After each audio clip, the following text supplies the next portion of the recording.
So now I'm ready to start making some connections between the disassembled power pack units and the switch controls here on the top of the control box.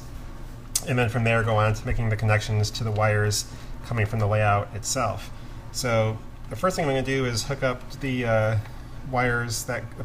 power wires that go to the switch controls for the turnouts to the accessory leads from one of the power pack units. And I'll be soldering those like I've been soldering everything else. And the best way to protect the solder joints is with heat shrink tubing. I have a couple boxes of this stuff that I picked up from Home Depot. It has assorted sizes. It's reasonably inexpensive, and you get a whole mess of them in there.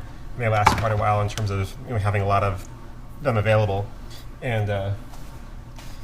And so I just cut one of them in half, and I'll slide them on each one of these wires here. You could tape these solder joints afterwards, but that always has a possibility of coming undone. You can also use, which is pretty handy, is the paint-on liquid tape that won't come off, and that's pretty handy too. But it can be kind of messy, and so the heat shrink tubing is fast and easy to do. And so on them. So I'm basically just wrapping these wires around each other with a nice twist, so they're a nice flat, reasonably flat joint. But the ideal scenario is that you make the wires twisted together such that they're actually connected physically very strongly, to where you have to really yank them hard to come apart. That just adds a lot of strength to the joint. Now it doesn't really matter for this case because there's not going to be any stress on them at all, since they'll just be kind of curled up in here. But when you can, it's good to have a physical connection first, and then have the solder be there for connectivity and to make sure it doesn't come apart later, and not have all the strength of the joint be just in the solder itself, if you can avoid that. But now that that's wrapped together there, we can go ahead and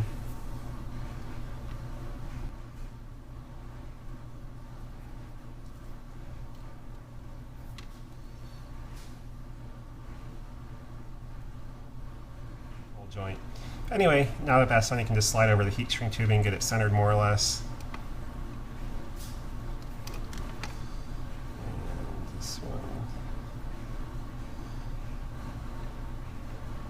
And this one's a little bit too knobby to fit. It's sliding on now. You want to try to keep your solder joints neat so you can actually get your heat shrink tubing on. Ideally, you can use a heat gun to shrink this, but the heat from the soldering iron is sufficient. It'll shrink it. It takes a little bit longer since it's only a point source of heat and not a whole blast of hot air coming out on it. I'm trying not to actually touch the plastic tubing with this. I don't want to actually melt it, which will kind of defeat the whole point of using it. I'm getting it very, very close.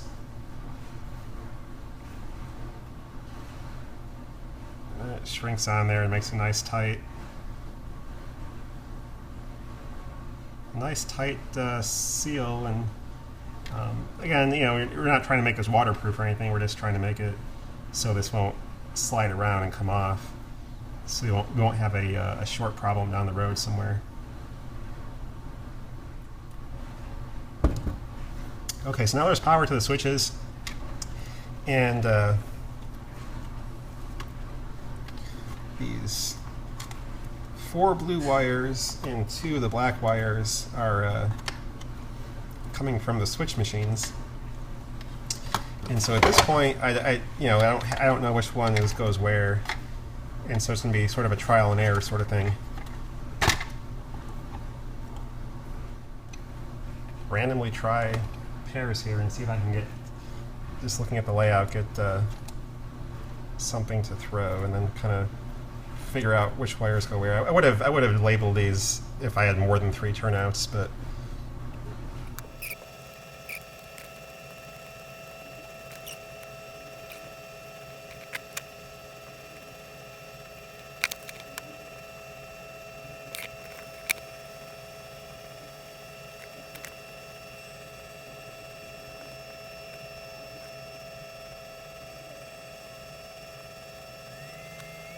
using the heat shrink tubing, one tip is to make sure that you don't try to slide the tubing over the joint you just soldered until that joint is cool. Otherwise, what will happen is the tubing will shrink right as you're putting it across the solder joint, and you can get it stuck there to where you can't get it all the way across, and that kind of becomes a pain to deal with.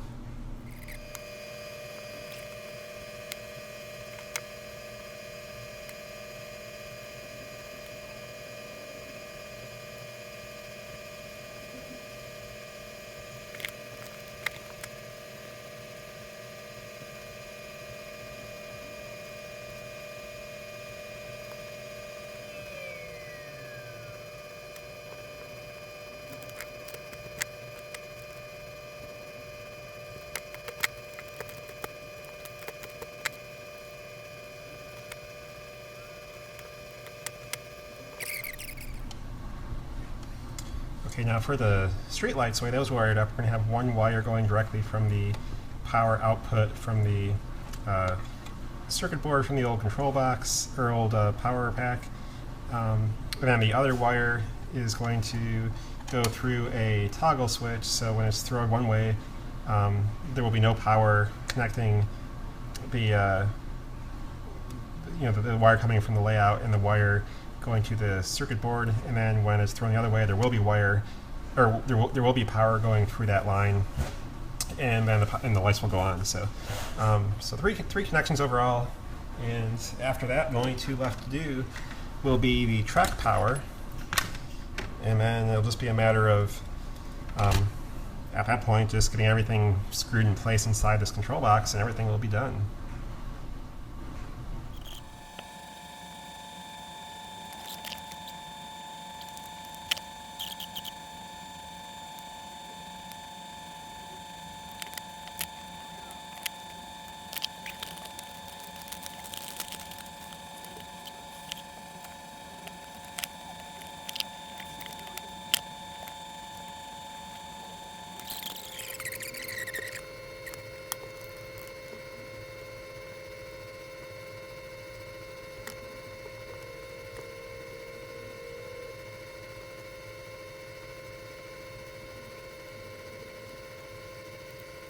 Okay, so now that you've seen that, here what we're going to do now is just sort of assemble everything inside of here, and for the most part this will just be a matter of supergluing some things in terms of the connectors on the box of the layout, and wrapping up some of the wires with some tape and to kind of bundle them together a little bit, and then screwing down the some of these circuit boards on the inside of the layout, such that things are a little bit neater once everything is put together.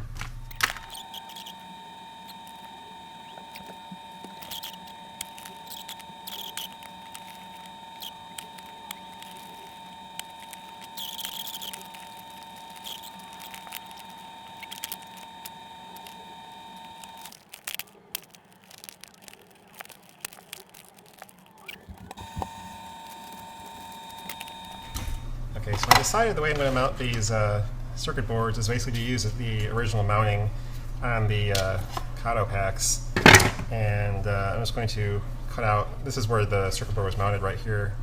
I'm just going to cut this section out, super glue that to the bottom of the control box here, and then screw this into there. This will provide sort of a nice secure way to mount it. There's only one attachment screw on there. I can't really add any more without going through some of the circuits there that are etched onto the board. And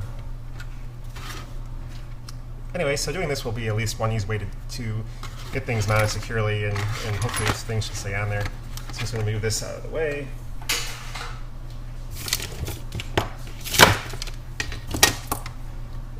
And take the handy Dremel and try to cut this section out here and see what happens.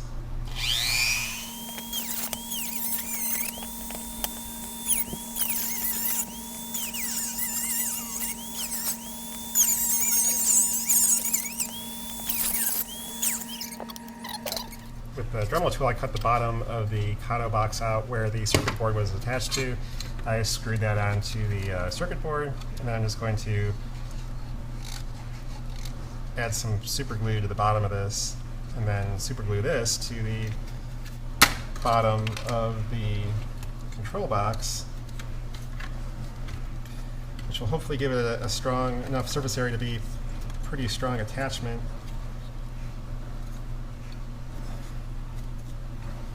To where I can then unscrew the circuit board if I need to, and remove it from here, but also provide a firm place to mount everything and not crush any of the wires that are coming out of the bottom of the circuit boards.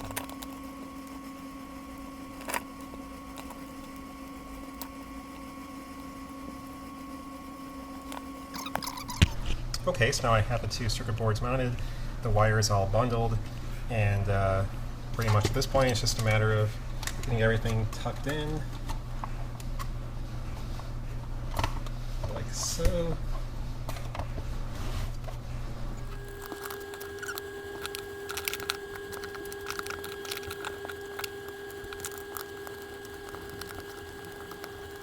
Okay, now that the control box is fully assembled, I'll wrap up this video here.